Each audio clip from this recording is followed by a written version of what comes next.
আসসালামু আলাইকুম। আন্তর্জাতিক বাংলা সংবাদে আপনাদের স্বাগতম। শুরুতে জানিয়ে দেব সংবাদ শিরোনাম, পরে বিস্তারিত। ইসরায়েল বেশি দিন টিকবে না বললেন খামেনি। আরো জানিয়ে দিব ইসরায়েলি হামলার মধ্যে হাইফার ক্ষেপণাস্ত্র হামলা চালালো হিজবুল্লাহ। এবং দক্ষিণ লেবানন থেকে হেলিকপ্টারে করে সরানো হলো হতাহত সেনাদের। আবারও বিপর্যয়ের মুখে ইসরায়েল। এবং ইসরায়েলের পরবর্তী হামলা লক্ষ্যবস্তুর কথা জানালেন ইরানি কমান্ডোর।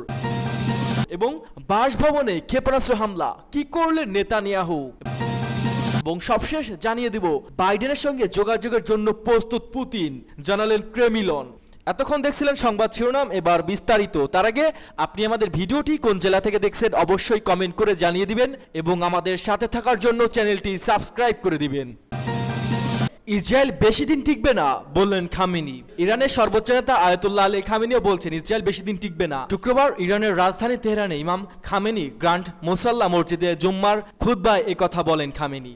প্রায় 5 বছরের মধ্যে এই প্রথম জুম্মার খুতবা দিলেন তিনি। সম্প্রতি ইসরায়েলে ইরান ক্ষেপণাস্ত্র হামলা চালিয়েছে, তার যৌক্তিকতা তুলে ধরেন খামেনি। তিনি বলেন এই হামলার আইনসম্মত, ওই হামলা বৈধ। ইরানের সর্বোচ্চ নেতা বলেন কয়েক রাত আগে আমাদের অস্ত্র বাহিনীর অভিযান ছিল সম্পূর্ণ আইনসম্মত ও বৈধ। খামেনি বলেন ইসরায়েলের অপরাধের ন্যূনতম শাস্তি এই ক্ষেপণাস্ত্র হামলা। গাজা ভিত্তিক ফিলিস্তিনি স্বাধীনতাকামী সংগঠন হামাস গত বছরের 7 অক্টোবরে ইসরায়েলি হামলা চালায়। হামাসের এই হামলাকে যৌক্তিক ও আইনসম্মত বলে অভিহিত করেছেন খামেনি।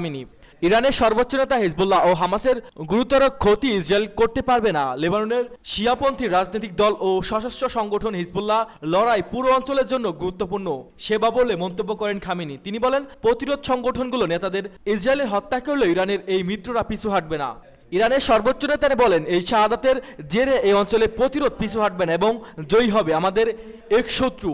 ইরান, ফিলিস্তিন, লেবানন, মিশর, ইরাক, সিরিয়া ও ইয়েমেনের শত্রু এক বলে খুতবায় মন্তব্য করেন খামেনি। আল জাজিরা প্রতিবেদনে এ তথ্য জানানো হয়েছে। ইরানের সর্বোচ্চ নেতা বলেন আমাদের শত্রুদের গৃহীত নীতি হলো বিভেদ ও বিদ্রোহের বীজ বপন করা, সব মুসলমানদের মধ্যে বিভেদ সৃষ্টি করা। তারা ফিলিস্তিনি, লেবানিস, মিশরীয় ও ইরাকিদের শত্রু, তারা ইয়েমেনি ও সিরিয়ার জনগণের শত্রু।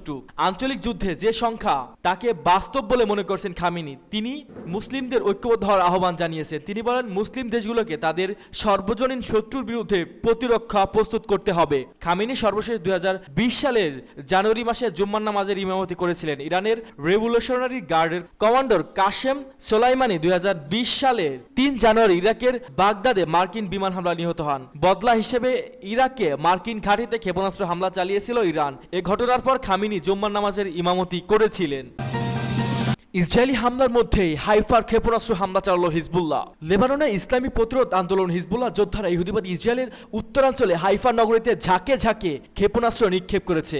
আজ এক বিবৃতিতে হিজবুল্লাহ বলছে তারা স্থানীয় সময় সকাল 7টা হাইফা শহরে উত্তরে ক্রায়োতে ক্ষেপণাস্ত্র নিক্ষেপ করে। বিবৃতিতে উল্লেখ করা হয় যে এই হামলাটি গাজায় গণহত্যামূলক যুদ্ধের শিকার হওয়া ফিলিস্তিনি জনগণের সাথে সংহতি প্রকাশ করে এবং লেবাননে ইসরায়েলি হামলার প্রতিরোধ হিসেবে করা হয়।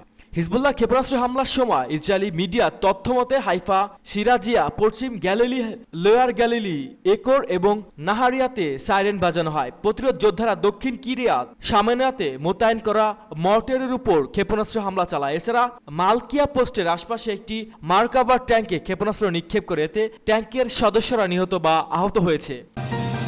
আবারও বিপর্যয়ের মুখে ইসরায়েল। দক্ষিণ লেবানন থেকে হেলিকপ্টারে করে সরানো হলো হতাহতদের। লেবাননের ইসলামী প্রতিরোধ আন্দোলন হিজবুল্লাহ যোদ্ধাদের প্রতিরোধের মুখে নতুন করে বিপর্যয়ের মুখে পড়ছে ইসরায়েল দখলদার সেনারা। গতকাল ইসরায়েলে গোলানি সামরিক ব্রিগেডিয়ার লক্ষ্য করে হিজবুল্লাহ যোদ্ধারা বড় রকমের হামলা চালায় এবং সেখানে বহু নেতা হতাহত হয়েছে। এসব সেনাকে হেলিকপ্টারে করে সরিয়ে নেওয়া হয় ইসরায়েল। গতকাল ইহুদিবাদী গণমাধ্যমে খবরে বলা হয়েছে দক্ষিণ লেবাননের মারুন আল রাশের কাছে হিজবুল্লাহ প্রতিরোধ যোদ্ধারা ইসরায়েলি সৈন্যদের একটি দলের বিরুদ্ধে শক্তিশালী বিস্ফোরক ডিভাইস বিস্ফোরণ ঘটায়। এতে ব্যাপক ক্ষয়ক্ষতির মুখে পড়ে বর্বর সেনারা।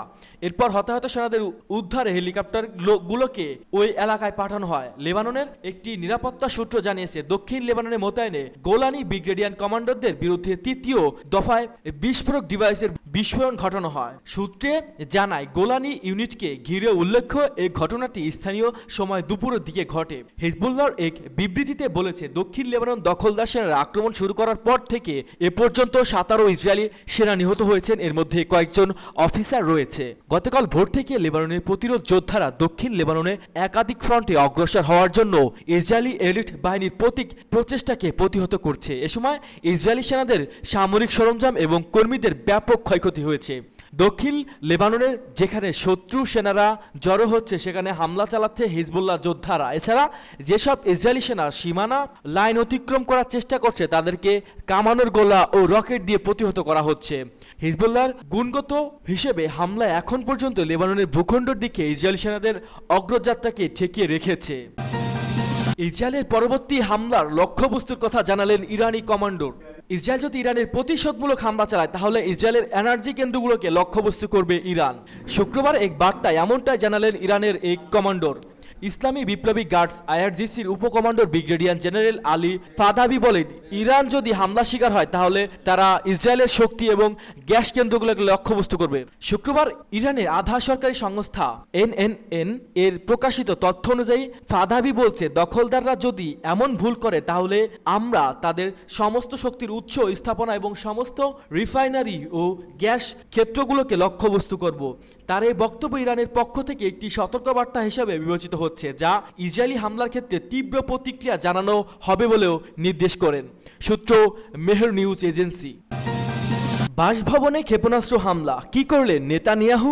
ইসরায়েলের প্রধানমন্ত্রী বেনিয়ামিন নেতানিয়াহুর বাসভবনের কাছে ক্ষেপণাস্ত্র হামলার পরে সতর্ক সাইরেন বাজানো হয়েছে। এদিকে উত্তর ইসরায়েলে আবারও রকেট হামলা চালিয়েছে হিজবুল্লাহ, যার ফলে সেখানে সতর্ক সাইরেন শোনা গেছে বলে জানিয়েছে ইসরায়েলি গণমাধ্যম। টাইমস অফ ইসরায়েল বলছে, নতুন এই সতর্ক সাইরেন লেবাননের পক্ষ থেকে নতুন রকেট হামলার ইঙ্গিত দেয়। হিজবুল্লাহ জানিয়েছে শুক্রবার তাদের যোদ্ধারা উত্তর ইসরায়েলের শতাধিক রকেট নিক্ষেপ করেছে, তবে এতে কোনো হতাহতের খবর পাওয়া যায়নি। সূত্র মেহের নিউজ এজেন্সি। বাইডেনের সঙ্গে যোগাযোগের জন্য প্রস্তুত পুতিন, জানালেন ক্রেমলিন। রুশ প্রেসিডেন্ট ভ্লাদিমির পুতিন মার্কিন প্রেসিডেন্ট জো বাইডেনের সঙ্গে যে কোনো ধরনের যোগাযোগের জন্য প্রস্তুত আছেন, তবে এ বিষয়ে মস্কো ও ওয়াশিংটনের মধ্যে এখনও কোনো সমালোচনা হয়নি বলে জানিয়েছেন রুশ প্রেসিডেন্ট মুখপাত্র দিমিত্রো পেসকভ। খবর তাসের। এর আগে মার্কিন প্রেসিডেন্ট বাইডেন তাসকে বলেছিলেন আগামী নভেম্বরে ব্রাজিলে অনুষ্ঠিত G20 সম্মেলনের ফাঁকে পুতিনের সঙ্গে তার আলোচনা হতে পারে। শুক্রবার পেসকভ সাংবাদিকদের বলেন, যোগাযোগের বিষয়ে কোনো আলোচনা হয়নি, তবে রুশ প্রেসিডেন্ট বারবার বলছে তার সঙ্গে সব ধরনের যোগাযোগের জন্য পথ খোলা আছে। ইউক্রেন ও আন্তর্জাতিক নিরাপত্তা নিয়ে নভেম্বরে অনুষ্ঠান শীর্ষ সম্মেলনে রুশ প্রেসিডেন্টের সঙ্গে আলোচনায় বসতে প্রস্তুত কিনা এমন প্রশ্নের জবাবে বাইডেন বলেন, পুতিন আসবে কিনা তা নিয়ে আমাদের সন্দেহ আছে। আগামী 18-19 নভেম্বর ব্রাজিলে G20 সম্মেলন অনুষ্ঠিত হওয়ার কথা রয়েছে। পেরুতে এপেক শীর্ষ সম্মেলন অনুষ্ঠিত তারিখ 9 থেকে 16 নভেম্বর।